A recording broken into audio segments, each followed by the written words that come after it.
শ্রীমদ্ ভাগবত গীতায় ভগবান ব্যাস বর্ণনার মধ্যে বলেছেন, শুধু একটি শ্লোক দিয়ে বিশ্বাস করবো, মুখং করতি বাচালং রঙ্গং লঙ্ঘয়তি গিরি যৎ কৃপা তমহং বন্দে পরমানন্দমাধবম। মুখ মানে কি? বোবা।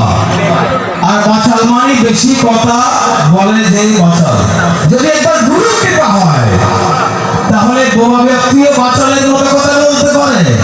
যদি গুরু কৃপা হয়, যে পঙ্গু ব্যক্তি সেই পর্যন্ত গিরি পর্বত আরোহণ করতে পারে।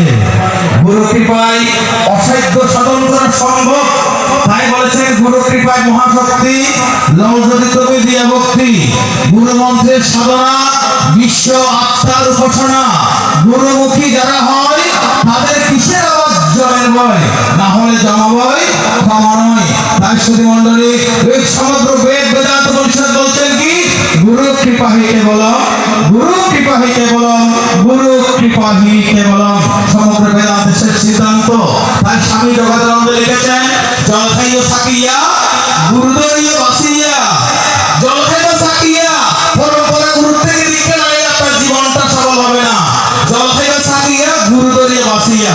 তাই ঋষি গুরুতুল পদ্মজানন্দ পুরী মহারাজ বললেন, গুরু কৃষ্ণ রূপহন শাস্ত্রের প্রমাণ, গুরুরূপে কৃষ্ণ কৃপা করণ অনুষ্ঠান।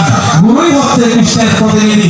আমরা কৃষ্ণকে দেখিনি, গুরুই হচ্ছে ভগবানের প্রতীক। তাই গুরুর প্রতি আপনি সশ্রদ্ধে প্রণাম করুন, গুরু পূজা করুন। গুরু পূজা শ্রেষ্ঠ পূজা। আর গীতা পাঠ করুন। আজকের এই শুভ 83তম আবির্ভাব উপলক্ষে সকলের কাছে বিনতি প্রার্থনা জানাচ্ছি, বাবাজি যেন শতায়ু আরো বেশি দিনে আয়ু প্রাপ্ত হয়, এই আশা ব্যক্ত রেখে আমি সকলের চরণে এটাই বিনম্র প্রার্থনা জানাবো, উনি যেন দীর্ঘ জীবন সুস্থ জীবন লাভ করে এই প্রার্থনা জানিয়ে আমি শেষ করছি। আর